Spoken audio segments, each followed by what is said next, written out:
नमस्कार दोस्तों।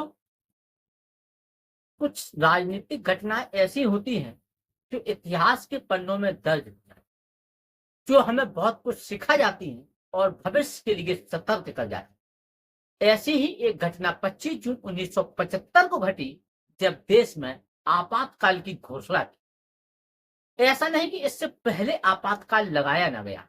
इससे पहले सन 1962 और 1971 में भी आपातकाल लगाया गया, लेकिन 1975 में जो आपातकाल लगाया गया, उसको हम लोकतंत्र के इतिहास में एक ब्लैक स्पॉट के रूप में याद करें। ऐसा क्यों है कि 25 जून 1975 में जो आपातकाल लगाया गया, उसको ब्लैक स्पॉट के रूप में याद करते हैं और इमरजेंसी क्यों लगाई गई? आज के इस वीडियो में इसी मुद्दे पर चर्चा। 25 जून 1975 की सुबह पश्चिम बंगाल के मुख्यमंत्री सिद्धार्थ शंकर राय, जो कानून के एक बड़े जानकार थे, उनसे बातचीत करते हुए श्रीमती इंदिरा गांधी ने कहा कि देश एक बड़ी मुसीबत में फंसने वाला, चारों ओर अव्यवस्था का माहौल है। कहीं ऐसा ना हो कि उनकी सरकार का तख्ता पलट हो जाए।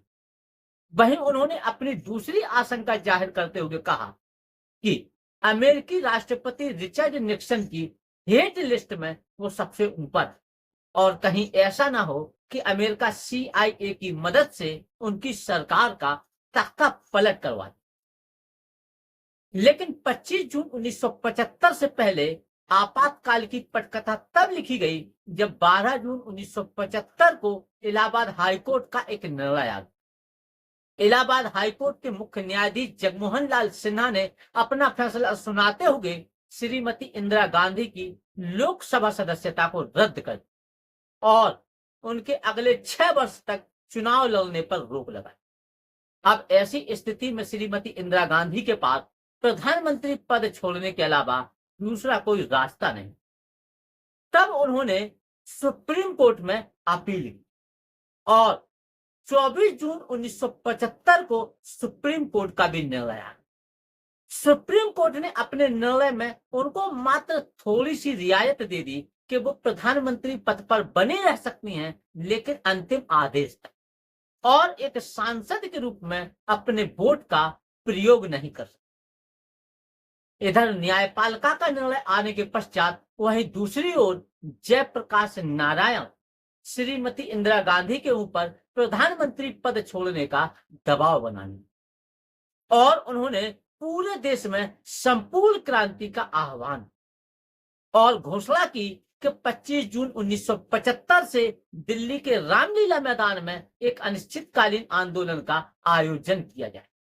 और इसी समय उन्होंने एक नारा दिया था कि सिंहासन खाली करो कि जनता अब आती। वहीं दूसरी ओर गुजरात से एक नवनिर्माण आंदोलन शुरू होगा, जिसने शीघ्र ही श्रीमती इंदिरा गांधी के खिलाफ एक नया रुख अख्तियार किया। तो कोर्ट का निर्णय आने के पश्चात और श्रीमती इंदिरा गांधी के खिलाफ उठ खड़े हुए जन आंदोलनों की वजह से श्रीमती इंदिरा गांधी की मुसीबतें बढ़ने लगी। ऐसी स्थिति में पश्चिम बंगाल के मुख्यमंत्री सिद्धार्थ शंकर राय, जो एक कानून के बड़े जानकार थे, उन्होंने श्रीमती इंदिरा गांधी को सलाह कि आप भारतीय संविधान की धारा 352 का प्रयोग करते हुए देश में आंतरिक गड़बड़ी के आधार पर आपातकाल की घोषणा कर सकते।